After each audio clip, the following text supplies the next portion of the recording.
السلام علیکم ورحمۃ اللہ وبرکاتہ۔ اچھا، ایک سوال پوچھا جاتا ہے اور اکثر ہمارے گاؤں دیہاتوں کے اندر جو کم علم والے لوگ ہوتے ہیں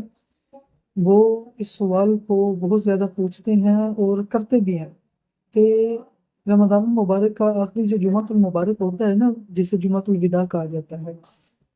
اس کے اوپر آ کر وہ چند ایک رکعت پڑھتے ہیں جس کو قضائے عمری کا نام دیا جاتا ہے، نفل نماز جو، اور یہ عقیدہ رکھتے ہیں کہ اس سے جو ہماری فوت شدہ نمازیں ہو گئی ہیں نا، جتنی بھی قضا ہوئی ہیں نمازیں، وہ ساری ہمارے ذمہ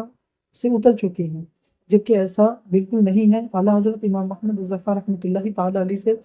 فتاوی رضویہ کے اندر یہ سوال ہوتا ہے، جلد 8 کے اندر یہ موجود ہے کہ جو اس طرح کا عقیدہ رکھتا ہے اس کے حوالے سے کیا ہے۔ تو اعلیٰ حضرت رحمۃ اللہ تعالیٰ علیہ نے بڑا پیارا ارشاد فرمایا، فارسی کے اندر ان سے سوال ہوا، فرماتے ہیں کہ جو ایسی بدعت ایجاد کرتا ہے، اور یہ سخت ترین بدعت ہے جس نے بھی یہ ایجاد کی ہے، اور فرمایا اعلیٰ حضرت رحمۃ اللہ تعالیٰ علیہ فرماتے ہیں کہ یہ بدترین بدعت ہے، اور اس کے حوالے سے جو ایک روایت پیش کی جاتی ہے نا،